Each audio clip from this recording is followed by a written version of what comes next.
Hello, hello, and welcome to episode 173 of the Compassion and Cucumbers podcast. I'm Christine. And I'm Sam. Hey, we are in the middle of a blizzard out here. Yeah, we are. This is whiteout conditions we've got going on right now. For sure. Here's what's coming up in today's show from Blizzard Town. In our Noteworthy segment, we'll tell you about animal abuse allegations involving Seaquest Aquariums, and we'll let you know how you can help to stop their abuse and move animals to awaiting sanctuaries. And in our main topic, we're taking a hard look at how Donald Trump's policies are affecting farmers and food availability in the U.S. But before we get into all that, what have we been up to? Well, we had a change of plan this weekend. Well, Mother Nature.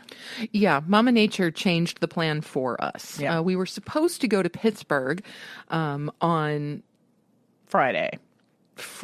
Yes, Friday night. We were supposed to go to Pittsburgh to see Lucy in a production of Into the Woods. Yeah, where she is playing Little Red Riding Hood. Yep, she's playing Little Red.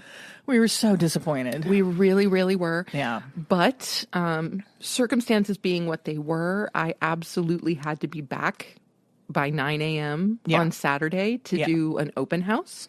And so... which would have been fine if the weather was great. Which would have been fine. But we had freezing rain and snow. Yes. Not conducive to getting up at 6 a.m. and driving 3 hours. So... No. Yeah, so we unfortunately had to miss Lucy's show. She said it went great. I'm really sad that we missed it. Yeah, she sounded super excited, and she did say that she would just, do it all for us at some point. Reenact the whole show. Reenact the whole show. So I'm definitely looking forward to that. Yeah, that would be great. But yeah, this is kind of the first major show of hers that we haven't seen, and I know. It's a bummer. Yeah, I'm pretty bummed about it. Yeah. But hey, we've got another one coming up. Yeah.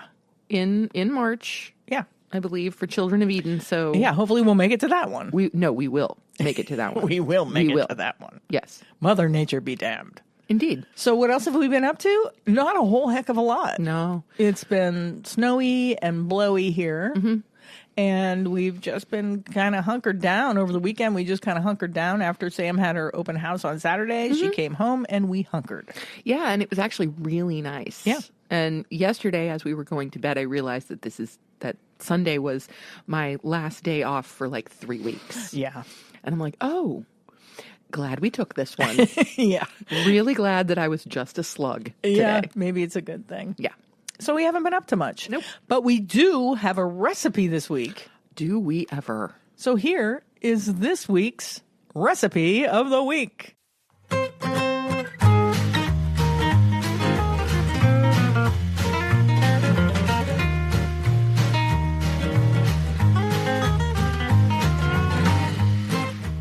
This week, I made eggplant fillets from Derek Sarno. Now, if you're not familiar with Derek Sarno, he was co-founder of Wicked Kitchen, which he co-founded with his brother Chad. He was director of plant-based innovations at Tesco in 2023, and he stepped down as director. He's also co-founding a plant-based seafood company, Good Catch Foods, and we've had Good Catches. They make those like little fish sticks. Mm-hmm. They're good. Yeah, they were pretty good.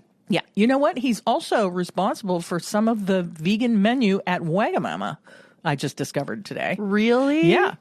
Oh, well, serious applause then. Yeah. Yeah. So I love me some Wagamama. Yeah. So Derek Sarno kind of stepped away from all of this corporate plant-based cooking.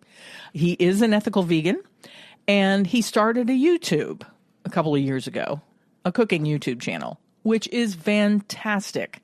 I love the atmosphere of his channel. It's just so great and calm and laid back.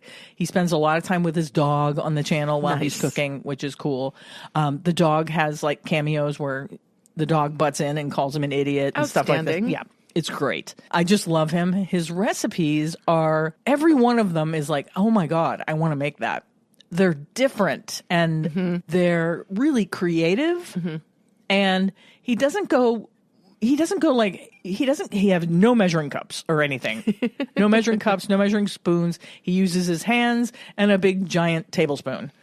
So, you have to he kind of teaches you how to cook without a recipe, which I appreciate because that's how I've always cooked. Yeah. And I don't know, maybe it's because I'm Italian and that's how my Italian grandmother and my Italian mother cooked. They don't use recipes. If you ask them for a recipe of something they make, they have to seriously sit down and think about it while they're making it. So anyway, he's so cool. Check out his YouTube, Derek Sarno. So yeah, we made his eggplant fillets. What did you think? I loved these. And it actually made me realize that I've been missing eggplant. Yeah, it was really good. Christine is not the biggest eggplant person. It depends on how it's cooked. I loved this. Yeah.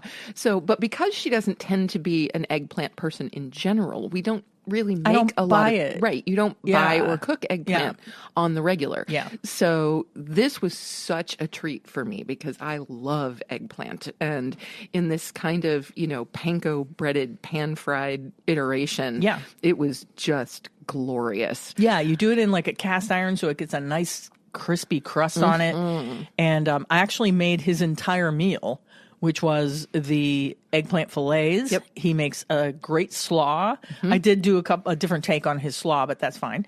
And he makes these buffalo potato wedges, which were also fabulous. It was all good.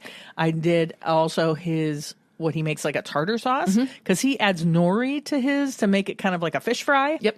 We didn't have nori, so I didn't add the nori. I did everything else the way he did it. It was delicious. It really was. Absolutely delicious. And everything went together really well.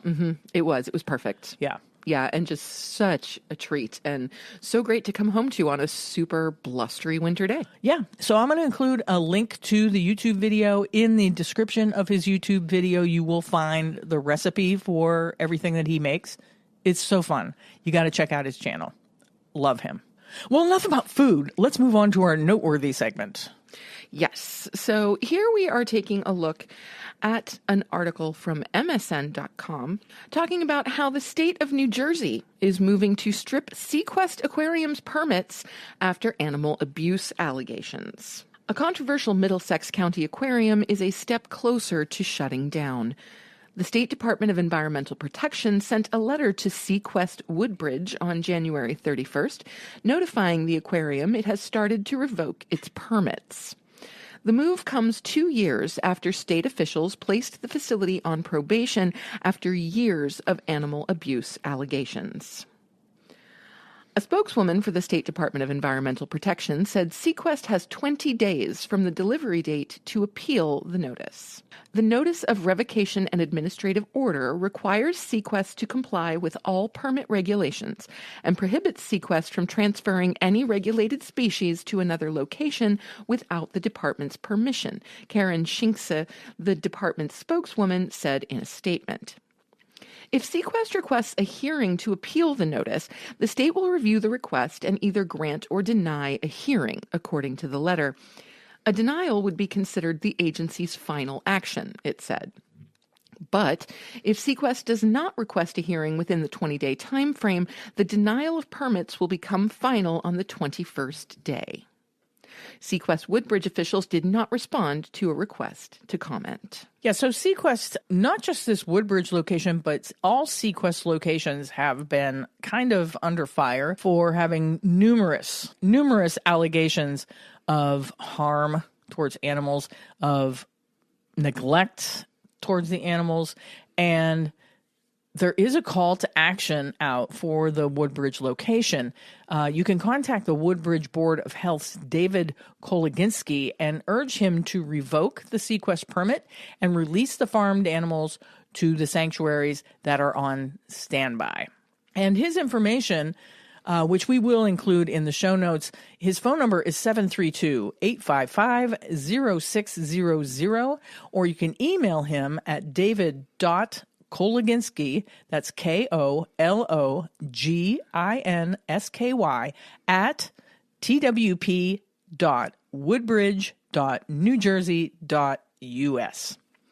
And in case you're curious about what some of the allegations were against Seaquest Aquarium, they included animals attacking each other for years. Yeah.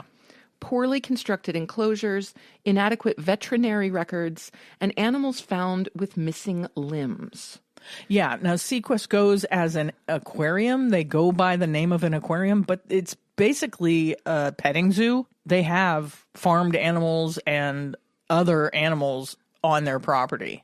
Yes. So it's basically a petting zoo. Yes. Is what it is. And state officials have said that the company has repeatedly failed to construct adequate enclosures for its animals, leading to illness, injuries, and deaths. It's a terrible organization. They're definitely exploiting the animals that they have on their property, and those animals do need to be moved to the sanctuaries that are awaiting them. Plans have been made for all the animals that they have on site so that they can be moved to sanctuaries. So that needs to happen ASAP. Now it's time for our main topic.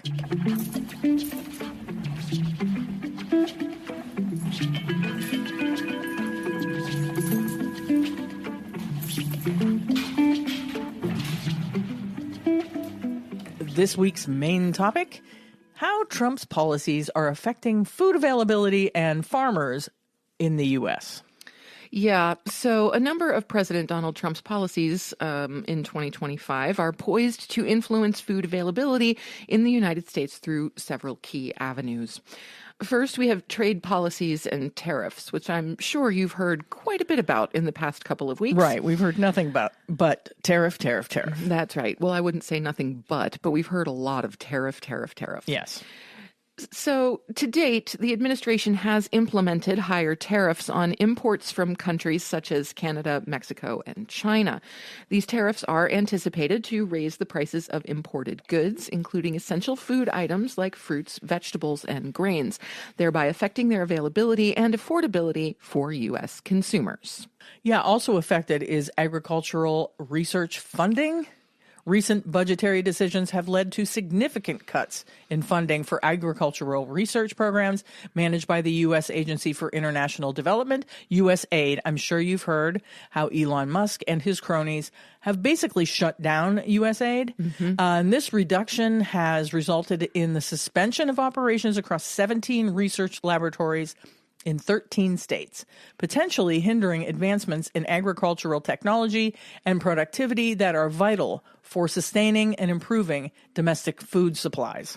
And above and beyond that, the suspension of U.S. aid funding has had global repercussions. Yeah. I mean, there have been instances of U.S. aid hospitals in other countries that have turned patients away because they no longer had the supplies that U.S. aid provided them with.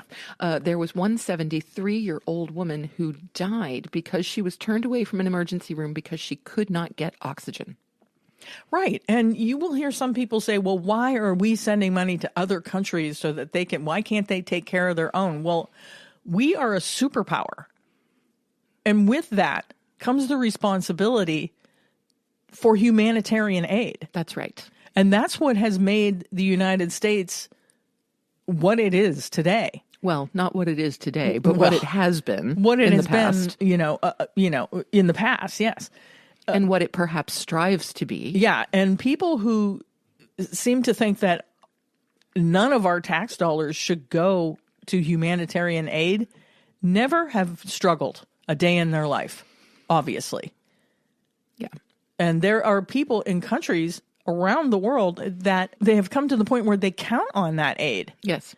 And to just strip it away is ridiculous and cruel. I couldn't agree more. Speaking of cruel, let's talk about the Supplemental Nutrition Assistance Program, which most people know as SNAP. Adjustments are being made to this system as well. The administration has signaled intentions to reform SNAP, citing previous financial mismanagement. While specific changes have not been fully detailed, there is concern that potential reductions in benefits could decrease access to food assistance for low-income families, thereby impacting food security for vulnerable populations. Again, some of our tax dollars go for good. Yes. And I'm okay with that. I'm great with that. You know, it kind of makes up for the fact that a lot of our tax dollars go for bad. I was just going to say, in fact, if I could take all of my tax dollars that go to fund the military, that go to subsidize animal agriculture, that go to do all kinds of things that I absolutely do not believe in, and could use them instead to help people. Right. In vulnerable positions, whether it's to find housing or to have better access to food or education, bring it on. Yeah. I'm happy to pay my taxes for those kinds of things. As am I, and a lot of people are. Yes. It's also affecting regulatory reforms. An executive order mandates the elimination of 10 existing regulations for every new one introduced. This directive places pressure on agencies like the Food and Drug Administration to identify regulations for removal, which could lead to the relaxation of food safety standards and oversight, potentially affecting the quality and safety of our food supply. Now, we all know who is now the head of Health and Human Services, RFK Jr. God. He, in my opinion, is certifiably insane. He's okay. He's anti-vax. Yes. He says Lyme's disease is caused by, I don't even know what. He has said so many crazy things. I hadn't heard that quote. Oh, yeah. But he did decide that, Trump was sent to him by God. Yeah, and he has brain worms. I don't know what's going on with him. Yeah. He should not be in charge of our Health and Human Services. He shouldn't be in charge of anything. Yeah. Now, Health and Human Services oversees the FDA. So what's going to happen is already right now, the FDA is so corrupt. They are so in the pocket of big pharmaceuticals and big tobacco right now. It is insane. Like, you can research most of the people that have worked in the FDA have either come from the pharmaceutical or tobacco industries or moved from there to the pharmaceutical and tobacco industries. It's a terribly corrupt organization, and it's only going to get worse under RFK Jr. That's right. There's a very good chance that a lot of the regulations that keep our food safe, and I'm even going to say relatively safe, because we all know that there are outbreaks of foodborne illness from time to time. Yeah. But all of the regulations that keep our food safe, there's a potential for them being just eliminated. Yeah. And giving these massive corporations free reign. Yeah.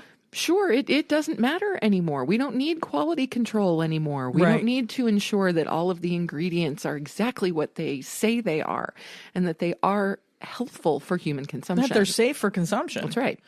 It's insane. And of course, we have to talk about immigration policies as well. The administration's stringent immigration policies, including increased deportations and restrictions on legal immigration, may lead to labor shortages in the agricultural sector, which relies heavily on immigrant labor. Such shortages could disrupt food production and supply chains, potentially leading to decreased availability of certain food products. And of course, when availability goes down, prices go up. Yeah, and it's already happening. It's already happening with that. Collectively, all of these policies are likely to have complex and interrelated effects on our food availability in the U.S., influencing factors such as food prices, supply chain stability, and access to food assistance programs. Now, some of these policies are significantly impacting the U.S. meat and dairy industries through various channels. First, looking at the trade policies and tariffs, the administration has imposed additional tariffs of 25% on imports from Canada and Mexico and 10% on imports from China, with a 10% tariff specifically on Canadian energy resources. These measures, aimed at addressing national security concerns, have led to retaliatory tariffs from these countries, affecting U.S. meat and dairy exports. For instance, Canada has proposed a 25% tariff on U.S. goods, including meat and dairy products, which could reduce export opportunities for American producers. Additionally, the U.S. imports over 1 million cattle annually from Mexico and Canada for fattening and slaughter. Trade disruptions or increased tariffs could affect products ranging from ground beef to steaks, potentially leading to higher domestic prices. Now, as much as I don't want anyone to have to pay more for food, I can't help but like the idea a little bit that if the price of beef skyrockets, that people will move to another, alternatives. To another alternative. Yeah, absolutely. So, like I said, I don't want anyone to be paying exorbitant prices for food. Yeah. But I do think there could be a silver lining on this one. There could be. You never know. Yeah. So what about the regulatory environment?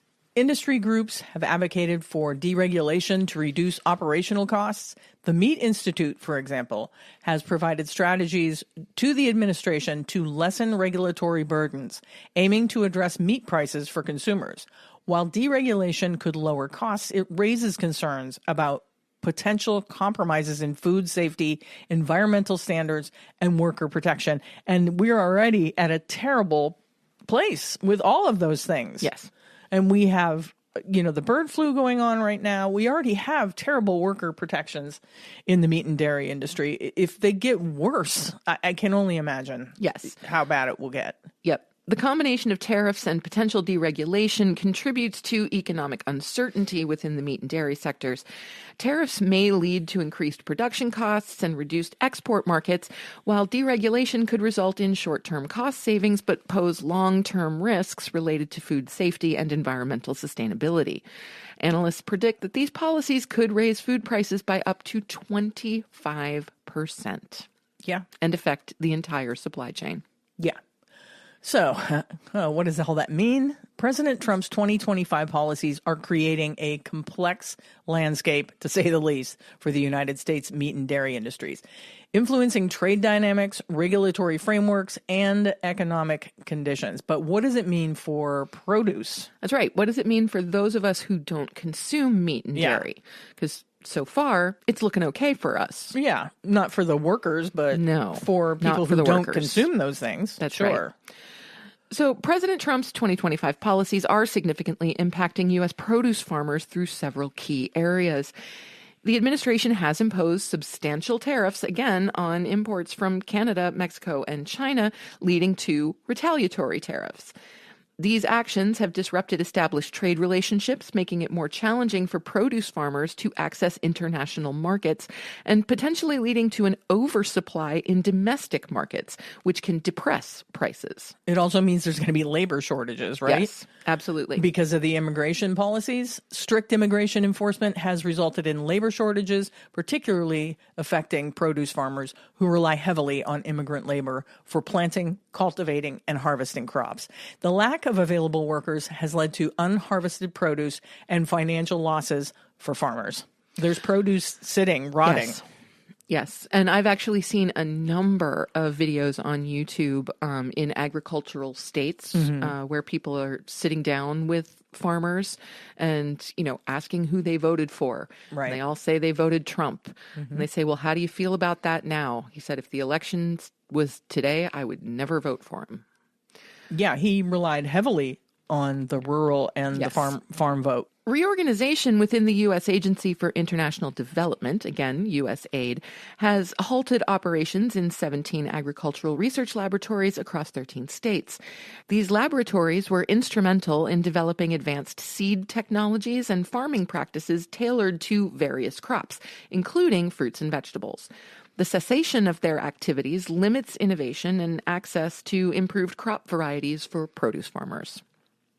Yeah, so people, they see USAID and they think, oh, it's just our tax dollars going to help people in other countries. No. But it's so much more complex than that. Yes. And people really need to do their research. It's not that cut and dry. There's economic uncertainty and equipment costs because of all this. Economic uncertainties stemming from trade policies and high borrowing costs have led farmers to delay or forego purchasing new equipment.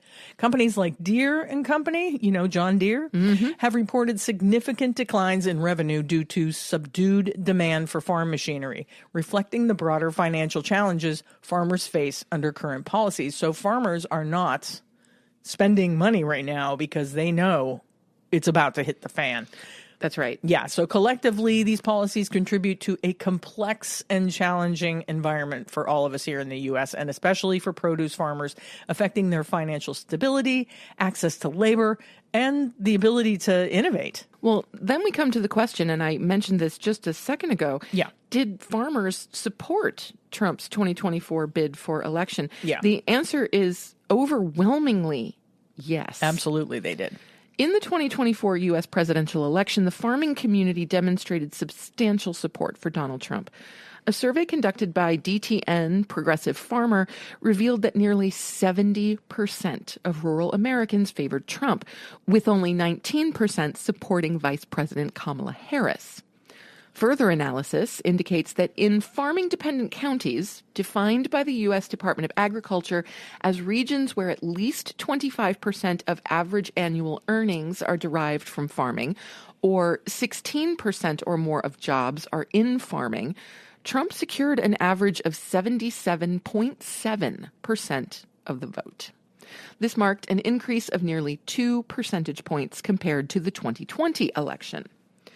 Despite concerns over trade policies and immigration stances that could adversely affect the agricultural sector, many farmers prioritized other issues, such as immigration control and law enforcement, leading them to continue their support for Trump. I really find it hard to believe that farmers, I mean, the only thing I can think is that that they're small enough that they didn't think it was going to affect them. Maybe. You know? I can't imagine. But I know even where we live, that most of the farms around here have immigrants working on them. Oh, yes. How did they think it wasn't going to affect them? I don't know. Well, we live in a strange little place. I work on a deep blue campus in a purple town in a red county, in a blue state. Yeah. So it's really kind of strange. Yeah, what's strange about it is that people weren't willing to do the research, to think beyond the rhetoric. Well, I don't know that that's strange anymore. I think that that's become default mode. You see the thumbnail, and that's all you need to know. You see the 30-second clip, and that's all you need to know. Yeah, or all they're watching is Fox News. Which, can I remind everybody that Fox News paid what, $700 and some million because they were charged with misinforming the public? Yes. And yet people will still cling to them for all their news and then say that all other news sources are lying? It's absurd. Yeah. It's really absurd to me. Yep. I don't know if any of those people will ever really wake up. I don't know. I think some are because of all of this. Yeah. I think others will forever be blind. Yeah. And, I think we're yet to see the worst. Oh, definitely. I mean, we're a month in, not even? Not even. We're not even a month into his presidency, and it's already a freaking nightmare. Yeah. So, I mean, I guess it will take all of these people being personally affected by what is going on for them to wake up and see that they're not just looking for government waste. Right. It's not what's happening. No. And the thing is, it will take these things, these policies, these executive orders, the complete disruption of the idea of law and order affecting all of us, because I do think it's going to affect all of us at one point or another. How could it not? But I think it's going to take that for those who didn't vote to realize that they are phenomenally complicit in putting us in this situation. Yeah. Just saying. Yeah. If you didn't vote, wow, please reconsider. Next time around, please reconsider. Yeah, even if you don't consider yourself a political person, even if you don't follow politics, if you feel like you're just choosing between the lesser of evils. Yeah, you've got to vote. You have to. It's our only recourse at this point. And that recourse might be taken away from us. Who knows? Watch out for the SAVE Act. Yeah, I don't know if you've read about the SAVE Act, but if you are a woman listening, the SAVE Act is trying to eliminate your vote. Yes. And what they're going to do is restrict. They're going to restrict voting by forcing people to bring birth certificates to the polls.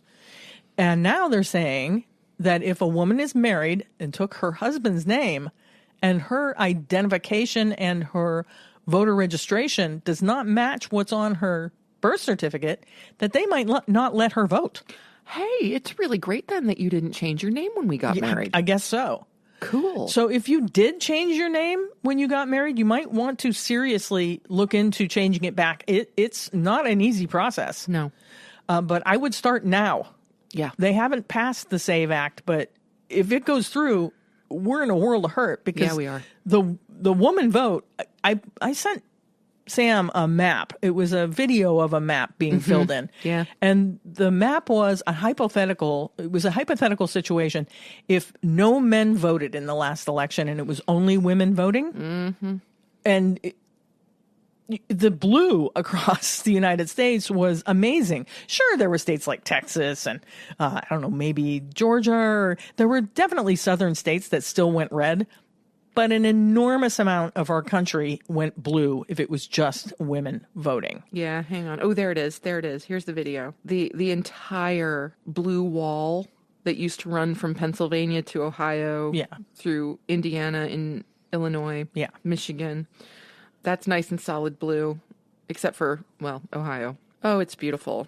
It's just beautiful. Alaska, Hawaii, the whole of New England, of course, Florida and Georgia. Go blue. Of course, the entire West Coast, Nevada, Arizona. Yeah, so it's gorgeous. Yeah. So this is why people fought against the 19th Amendment so furiously, is because they know that women are going to vote for the right thing.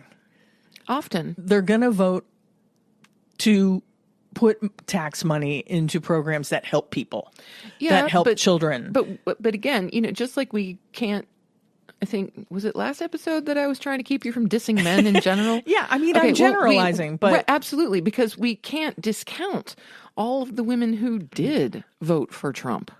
Yeah, but they're a minority. They're a huge minority. Relatively speaking. If only us women voted, that map proves it. That's true. That's true. So, I'll give you that. Yeah. So, keep your eye on the SAVE Act, and I'm serious. I'm not being... This isn't hyperbole. If you changed your name when you got married to your husband's last name, you really want to strongly consider getting it changed back to how it reads on your birth certificate. Yeah. Because they're trying to find a way to eliminate our vote. Yes. They've been trying to find ways to eliminate the black vote. They've been closing polls around the country. They've been closing polling places and making it just really difficult for people in lower income neighborhoods to vote. So, yeah, keep your eye on that and seriously consider changing it back. I know it's terrible. It is. It's evil. Yeah. And on that note, yes. Speaking of evils, that takes us right into assignment Restaurant SOS.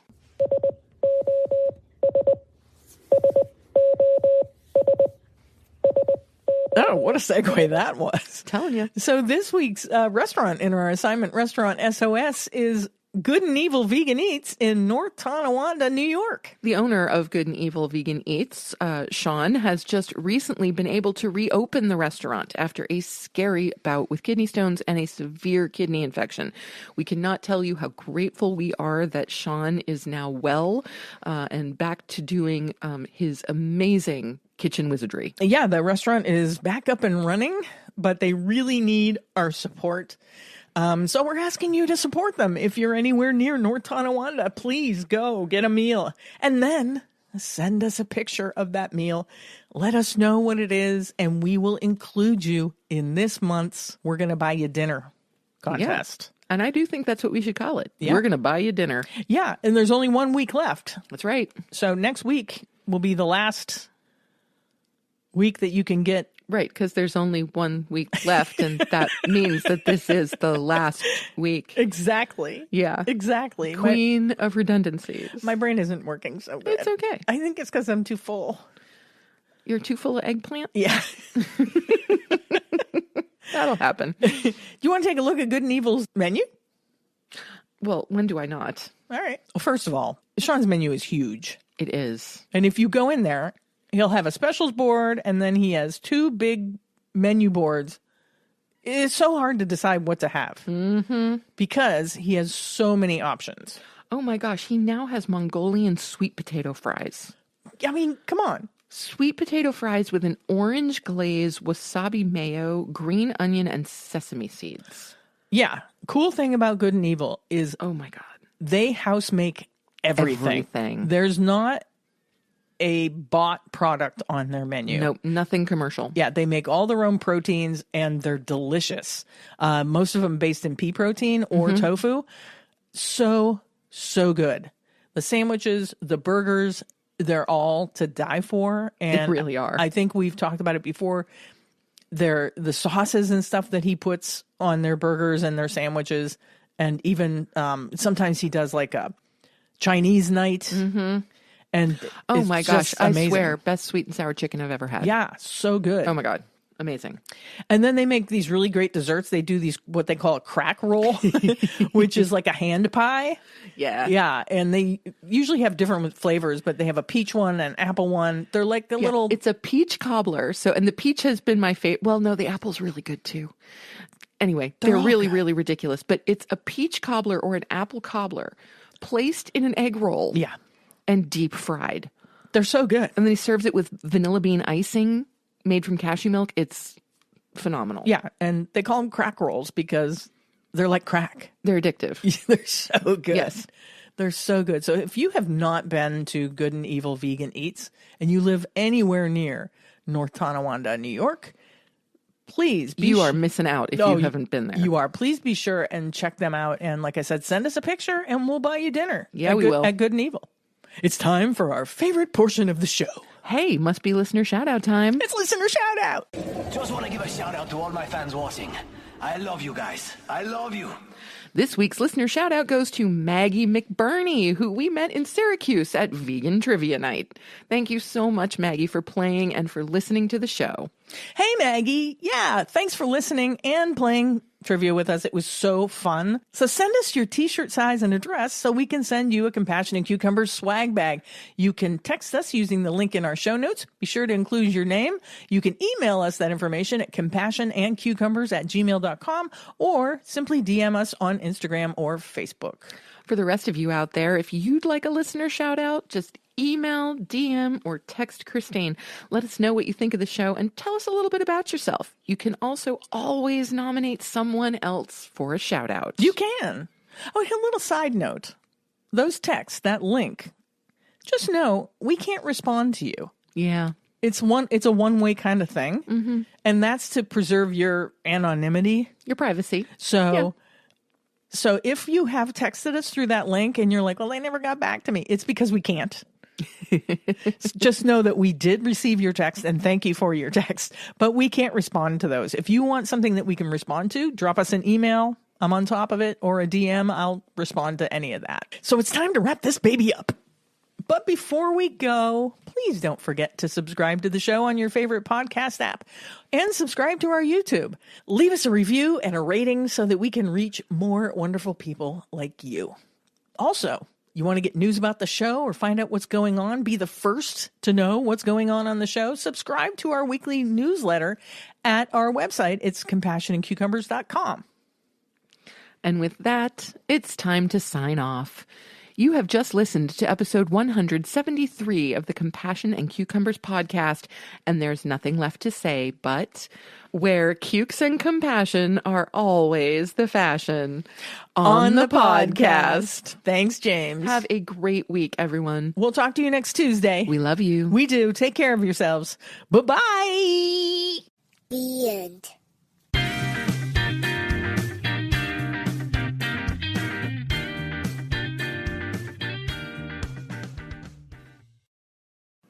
If you'd like to support the Compassion and Cucumbers podcast, well, you can do that by hopping on over to our Patreon page and becoming a patron.